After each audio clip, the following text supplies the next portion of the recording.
Nearly 2 years ago, I used a resin mix to point my patio that had just been laid. If you've watched last week's video, you'll have seen me having to repair sections of this patio.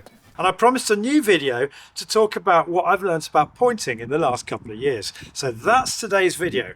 I'm going to be having a quick look at how that resin-based pointing has fared over the last couple of years. And I'm going to be repointing this patio with my own mix. And I'm going to be explaining to you my reasoning for using that instead of what I used before.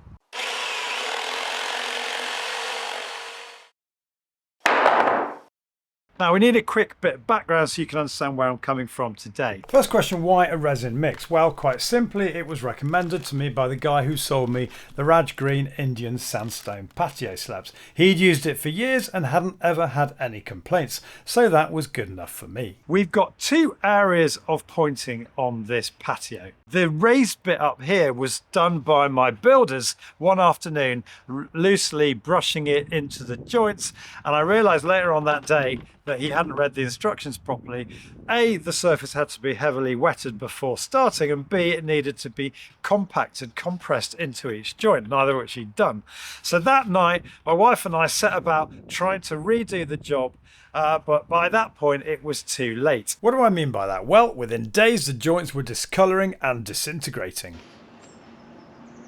And pressure washing, which you should be able to do up to 100 bar, makes this happen, although to be fair, you're meant to be 30 centimetres away. My bad there. But when I pressure wash in exactly the same way, the lower patio, where I applied the joint mortar correctly, following the instructions to the letter, you can see that it's much more resilient, much more able to withstand that pressure washing.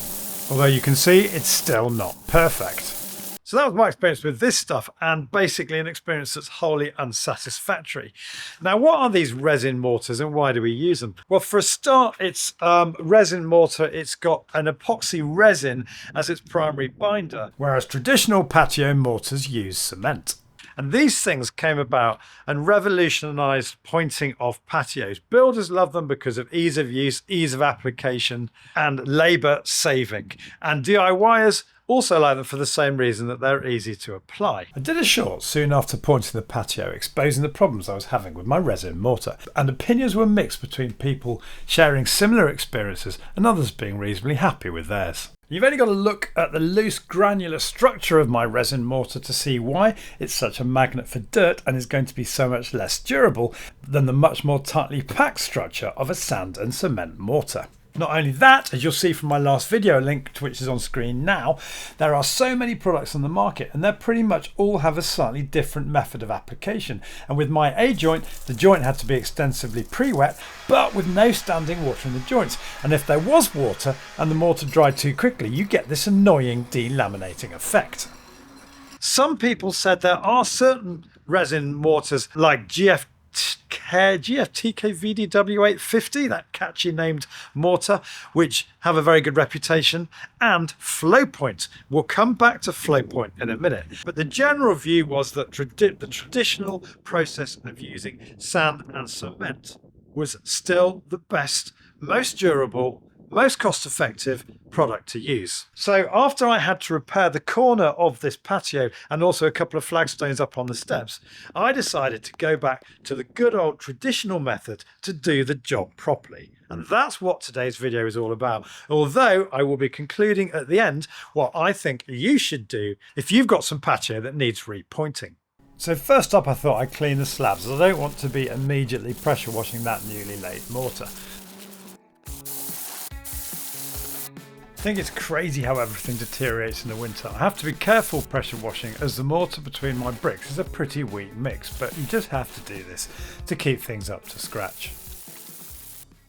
So these Raj Green Indian Sandstone paving slabs come up like new when you pressure wash them. There really is no need, I don't think, to seal them or apply patio cleaner before pressure washing. Maybe let me know what you think in the comments. Right, this grout's pretty knackered here. So I'm just going to try and chip away at it. And again, it was so easy to remove this resin mortar, which I think highlights again the inherent weakness of this system. And having raked out that joint, I thought I might as well do the sides. And having done the sides, I thought, oh, to hell with it, let's do the back as well. But for this I used the diamond disc on my grinder, and the disc slipped through that mortar like a knife through butter. Right, you've seen how easy it was to remove that last bit. Let's have a bit of fun now and just see how this mortar raking tool works. And you've guessed it, the mortar also raked out ridiculously easy with this raking tool.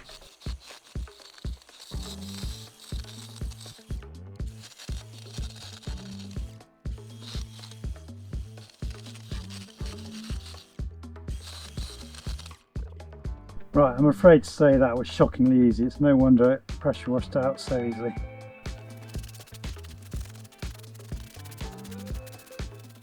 Just brush it in, they say, and leave it. Any patio mortar that your builder says you can just brush in and leave. Not to be confused with Flowpoint, which is totally different. Any resin that your builder says they can just brush in without even compacting, avoid that like the plague, because it's rubbish. Do not use it. At least with the A-joint, this stuff, if you compact it properly, it has an element of durability. But if it's not compacted, it's hopeless. Simple as that.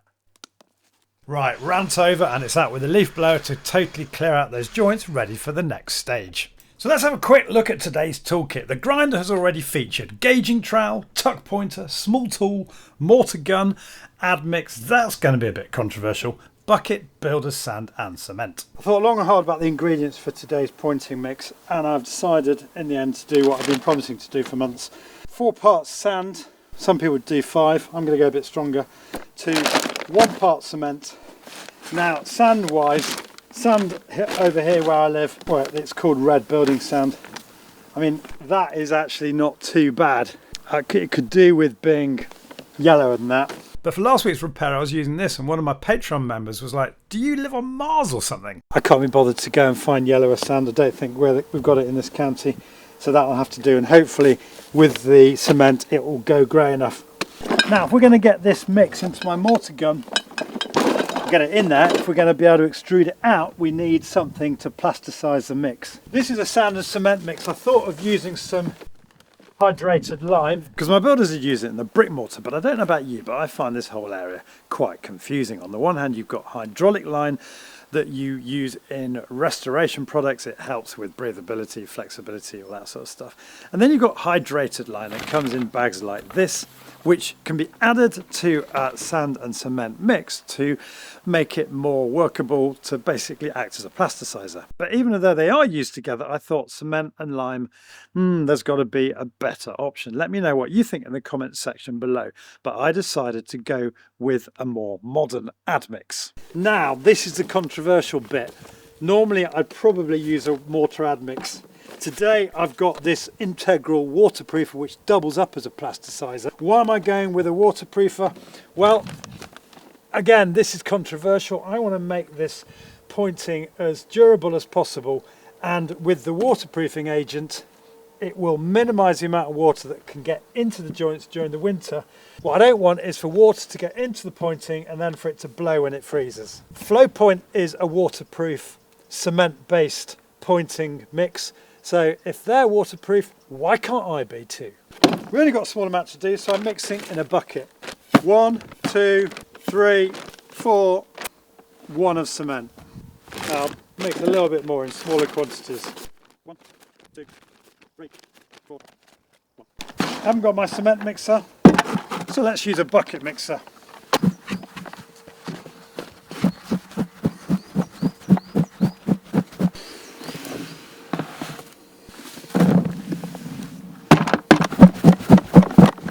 (20 to 40 parts water to 1 part waterproofer).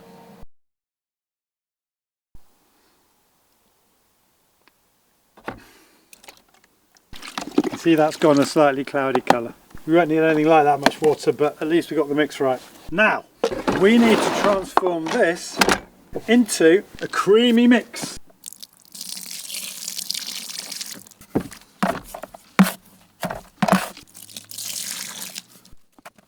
You never want to put too much water in. As I always say, it's easy to add water, it's very hard to take it away.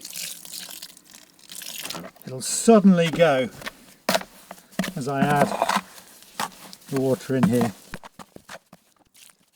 You see that creaminess starting to happen. And this is so important because otherwise it will not extrude through the gun, which a lot of people complain about with their mortar guns. It was tempting to try and put a little bit more water in, but I think that's pretty perfect. Now this is one of my favourite tools. Comes with a load of different nozzles depending on what you're extruding. Now I lost the instructions long ago and clearly I was using the wrong one for this particular job. Don't know whether it really matters, but anyway. You can obviously find instructions for the gun online. This is what I should have put on.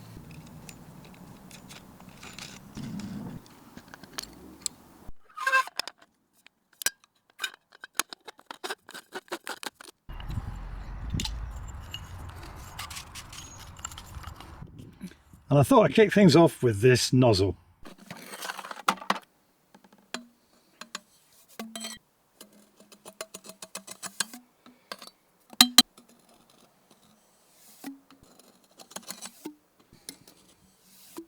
Right, I'm not going to overfill it because historically I find that the water gets squeezed out and you end up with a lot at the end that you have to then extrude out, remix and do again. But let's just put that on and see how we get on with it.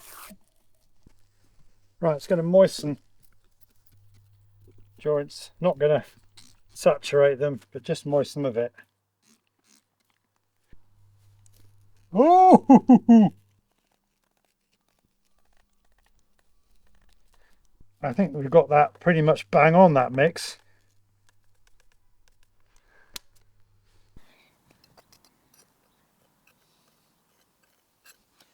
Look at the colour of this, guys. For the next joint I thought I'd try my brick pointer, but I must have put too much mortar into the joint because this happened. So it was back to the top pointer to finish the joint. And actually I prefer the flat rather than concave profile that you get with a tuck pointer. And I also think it'll be a much stronger joint. If you make a mess you can always get the sponge out, and actually you want to make sure you leave as little mortar on the surface because it can make a bit of a mess afterwards, as you'll see shortly. Things were going reasonably well, but as you can see here, I was starting to have a few problems extruding mortar out that nozzle. So I decided to experiment with a slightly wider nozzle.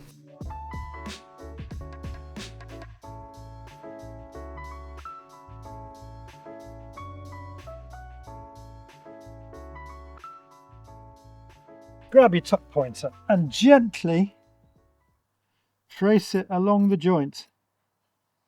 And when I say gently, we need a bit more in here, don't we? I'm literally brushing it across the surface. And one of the things people say about the resins is they don't adhere properly. They don't bond to the slab.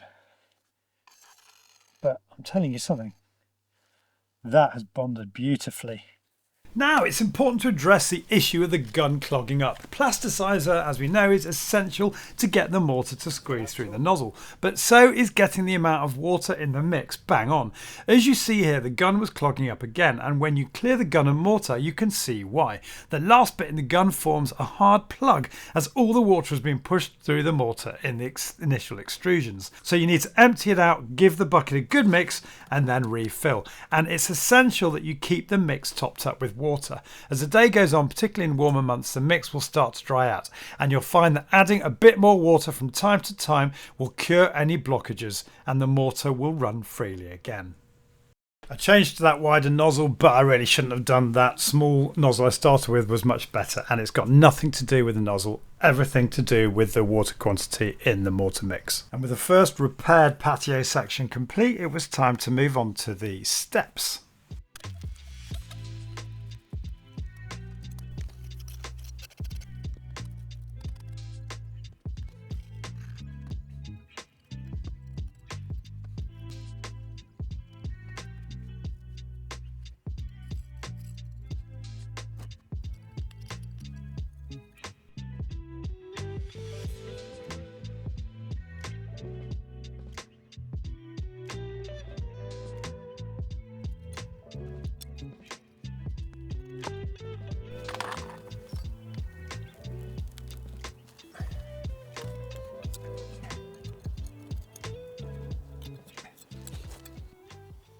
Right, I think what I've learned from this is you've got to be really neat and you don't want to leave any mortar on the top.